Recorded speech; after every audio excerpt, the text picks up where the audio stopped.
Hi, in this presentation, I will show you how to calculate a simple U-value calculation for a cavity wall. So if we have a cavity wall here, where I have an external brick out here, and I have an internal brick here, brick wall, leaf, and I have the insulation in between. So this here is inside of the building, and this is outside of the building. And we have the heat flow going in this direction here. So the wall is meeting is the surface resistance that we have here, which is called RSI, resistance on the inside. Then we have to find the resistance for the inner brick here, first material. Then we have to find the resistance for the insulation and the resistance for the outer brick here. And then we have a surface resistance on the outside as well, called RSE. So what we do is that we make a table here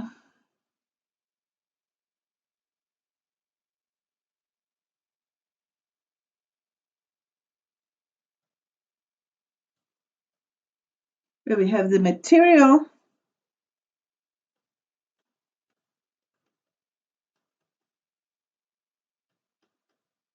we have the dimension of the different materials, we have the lambda value, and we have the R value here. So the first we meet, that is the RSI. So we need to look that up, and we will look that up in DS 418. So we will jump to that here. And we go to table of content. So we look in here, where do we have the surface resistance? And the surface resistance we have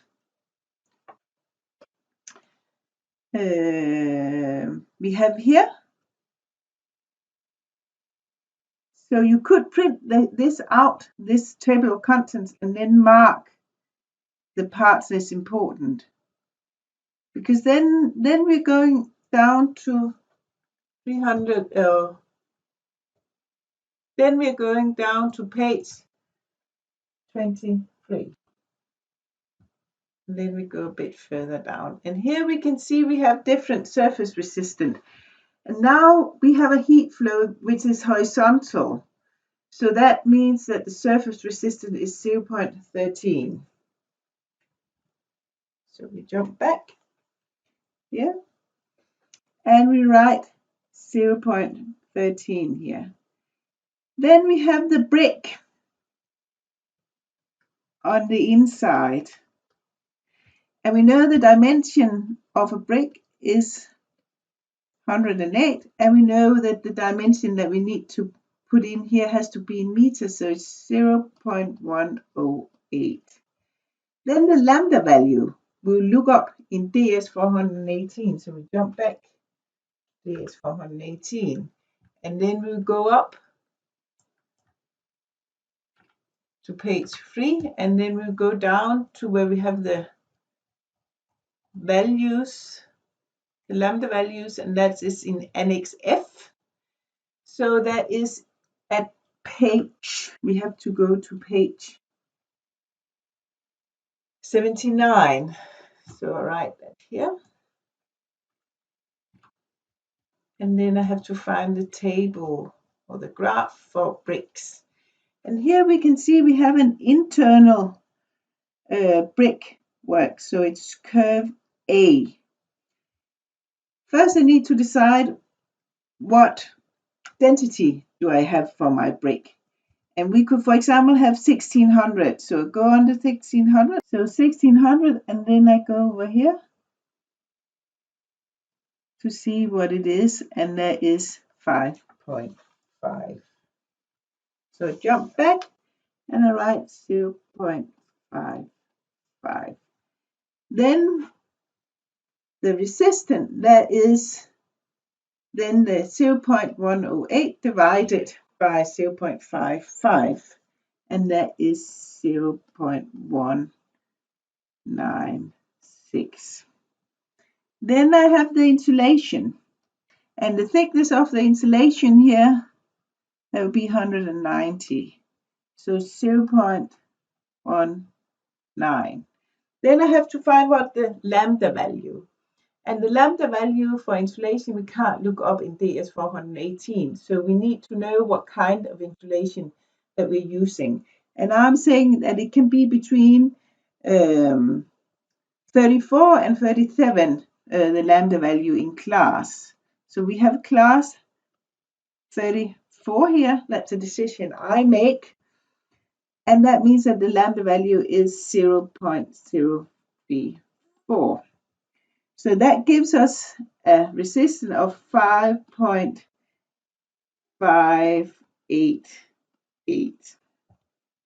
The next we meet is a brick again,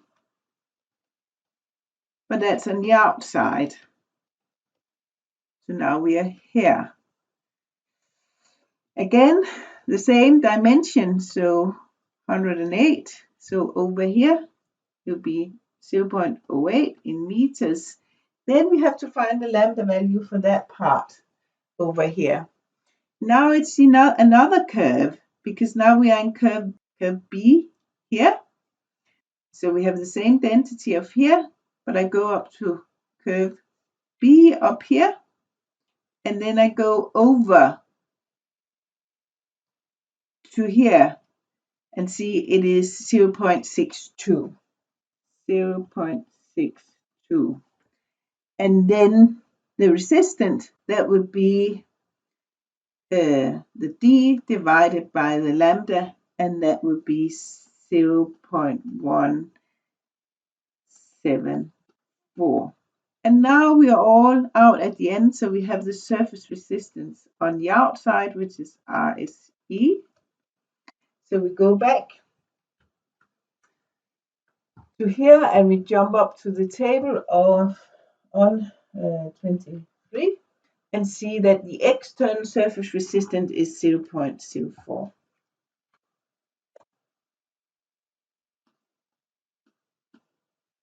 Then the resistance added together, that would be 6.128.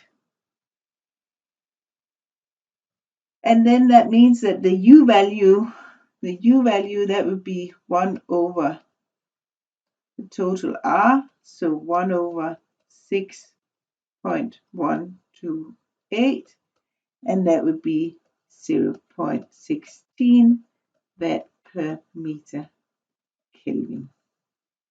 So this is how you calculate a simple U value. I also made a table where you have all these things placed in, because this is the uncorrected U value. We need to correct it for air gaps and wall ties as well. But you can see the table, and you have that table as well. So here we have this table of form where you can see we have the surface resistance up here. Here we have the table where we can sketch the construction and have all the layers. Then we have, if we have any air gaps in the insulation here, and then we have for wall ties correction, so we get the final U value down here. So I'll try to do that in the next tutorials to this construction here. See you soon. Bye.